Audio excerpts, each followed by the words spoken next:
बिस्मिल्लाहिर्रहमानिर्रहीम। अस्सलामु अलैकुम नाजरीन।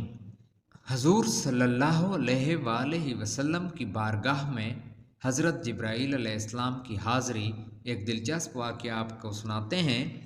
नाजरीन, एक दिन हजूर सल्लल्लाहु अलैहि वसल्लम गार हिरा के अंदर इबादत में मसरूफ़ थे कि अचानक हजूर सल्लल्लाहु अलैहि वसल्लम के सामने एक फ़रिश्ता हज़रत जिब्राईल अलैहिस्सलाम हाज़िर हुआ। हज़रत जिब्राईल अलैहिस्सलाम वो फ़रिश्ता है जो हमेशा अल्लाह अज़्ज़ व जल का पैगाम उसके रसूलों तक पहुँचाता रहा है। हज़रत जिब्राईल अलैहिस्सलाम ने एक दम फरमाया कि पढ़िए। हजूर सल्लल्लाहु अलैहि वसल्लम ने फरमाया कि मैं नहीं पढ़ सकता। हज़रत जिब्राईल अलैहिस्सलाम ने आप सल्लल्लाहु अलैहि वसल्लम को पकड़ा और निहायत गर्मजोशी के साथ आप सल्लल्लाहु अलैहि वसल्लम को अपने सीना से चिमटाया और छोड़कर फरमाया कि पढ़िए। आप सल्लल्लाहु अलैहि वसल्लम ने फिर फरमाया कि मैं नहीं पढ़ सकता। हज़रत जिब्राईल अलैहिस्सलाम ने दूसरी मरतबा फिर आप सल्लल्लाहु अलैहि वसल्लम को अपने सीना मुबारक से चिमटाया और छोड़कर फरमाया कि पढ़िए। आप सल्लल्लाहु अलैहि वसल्लम ने फिर वही फरमाया कि मैं नहीं पढ़ सकता। तीसरी मरतबा फिर हज़रत जिब्राईल अलैहिस्सलाम हजूर सल्लल्लाहु अलैहि वसल्लम को बहुत ज़ोर के साथ अपने सीना से लगा कर छोड़ा और फरमाया, तर्जमा, पढ़ो अपने रब के नाम से जिसने पैदा किया, आदमी को खून की फटक से बनाया। पढ़ो और तुम्हारा रब ही सबसे बड़ा करीम है जिसने कलम से लिखना सिखाया और वो सिखाया जो वो ना जानता था। यही सबसे पहली वही थी जो आप सल्लल्लाहु अलैहि वसल्लम पर नाजिल हुई। इन आयतों को याद करके हुज़ूर अक़दस सल्लल्लाहु अलैहि वसल्लम अपने घर तशरीफ़ लाए, मगर इस वाक़या से जो बिल्कुल नागहानी तौर पर आप सल्लल्लाहु अलैहि वसल्लम को पेश आया, इससे आप सल्लल्लाहु अलैहि वसल्लम के दिल मुबारक पर लर्ज़ा तारी था। आप सल्लल्लाहु अलैहि वसल्लम ने घर वालों से फरमाया कि मुझे कंबल ओढ़ाओ, मुझे कंबल ओढ़ाओ।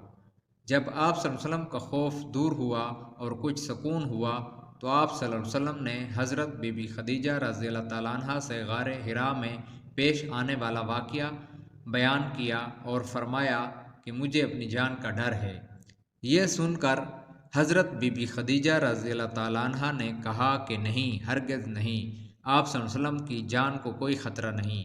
अल्लाह की कसम, अल्लाह ताला कभी भी आप सल्लल्लाहु अलैहि वसल्लम को रुसवा नहीं करेगा। आप सल्लल्लाहु अलैहि वसल्लम तो रिश्तेदारों के साथ बेहतरीन सलूक करते हैं, दूसरों का बार खुद उठाते हैं, खुद कमा कमा कर मुफलसों और मोहताजों को अता फरमाते हैं, मुसाफरों की मेहमान नवाजी करते हैं और हक़ व इंसाफ की खातिर सब की मुसीबतों और मुश्किलात में काम आते हैं।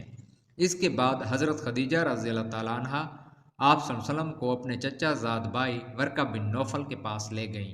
वर्का बिन नौफल उन लोगों में से थे जो मुअद थे और अहले मक्का के शिरक व बुत परस्ती से बेजार होकर नसरानी हो गए थे और इंजील का अम्बरानी ज़बान से अरबी में तर्जमा किया करते थे। बहुत बूढ़े और नाबीना हो चुके थे। हज़रत बीबी खदीजा रज़ियल्लाहु तआला अन्हा ने उनसे कहा कि भाई जान, आप अपने भतीजे की बात सुनिए। वर्का बिन नौफल ने फरमाया कि बताइए, आपने क्या देखा है। हजूर सल्लल्लाहु अलैहि वसल्लम ने गार हिरा का पूरा वाक़या बयान फरमाया। ये सुनकर वर्का बिन नौफल ने कहा कि ये तो वही फ़रिश्ता है जिसको अल्लाह ताला ने हज़रत मूसा अलैहिस्सलाम के पास भेजा था। फिर वर्का बिन नौफल कहने लगे कि काश मैं आप सल्लल्लाहु अलैहि वसल्लम के ऐलान नबूवत के ज़माना में तंदुरुस्त और जवान होता, काश मैं उस वक्त तक ज़िंदा रहता जब आप सल्लल्लाहु अलैहि वसल्लम की कौम आपको मक्का मुबारका से बाहर निकालेगी। ये सुनकर हजूर सल्लल्लाहु अलैहि वसल्लम ने ताज्जुब से फरमाया कि क्या मक्का वाले मुझे मक्का से निकाल देंगे? तो वर्का बिन नौफल ने कहा कि जी हाँ, जो शख्स भी आप सल्लल्लाहु अलैहि वसल्लम की तरह नबूवत लेकर आया, लोग उसके साथ दुश्मनी पर कमरबस्ता हो गए। उसके बाद कुछ दिनों तक वही उतरने का सिलसिला बंद हो गया और हजूर सल्लल्लाहु अलैहि वसल्लम वही के इंतज़ार में मुज़तरब और बेकरार रहने लगे। यहाँ तक कि एक दिन हजूर सल्लल्लाहु अलैहि वसल्लम कहीं घर से बाहर तशरीफ़ ले जा रहे थे कि किसी ने या मोहम्मद सल्लल्लाहु अलैहि वसल्लम कहकर पुकारा। आप सल्लल्लाहु अलैहि वसल्लम ने आसमान की तरफ सर उठाकर देखा तो ये नज़र आया कि वही फ़रिश्ता हज़रत जिब्राईल अलैहिस्सलाम जो गार में आया था آسمان و زمین کے درمیان ایک کرسی پر بیٹھا ہوا ہے۔ یہ منظر دیکھ کر آپ صلی اللہ علیہ وسلم کے دل مبارک میں ایک خوف کی کیفیت پیدا ہو گئی اور آپ صلی اللہ علیہ وسلم مکان پر آ کر لیٹ گئے اور گھر والوں سے فرمایا کہ مجھے کمبل اڑاؤ، مجھے کمبل اڑاؤ۔ چنانچہ آپ صلی اللہ علیہ وسلم کمبل اوڑھ کر لیٹے ہوئے تھے کہ ناگہاں آپ صلی اللہ علیہ وسلم پر سورۃ مدثر کی ابتدائی آیات نازل ہوئیں اور رب تعالیٰ کا فرمان اتر پڑا کہ ترجمہ یعنی اے بالا پوش اوڑھنے والے کھڑے ہو جاؤ، پھر ڈر سناؤ اور اپنے رب ہی کی بڑائی بولو اور اپنے کپڑے پاک رکھو اور بتوں سے دور رہو۔ ان آیات کے نزول کے بعد حضور صلی اللہ علیہ وسلم کو خداوند قدوس نے دعوت اسلام کے منصب پر مامور فرما دیا اور آپ خداوند تعالیٰ کے حکم کے مطابق دعوت حق اور تبلیغ اسلام کے لیے کمر بستہ ہو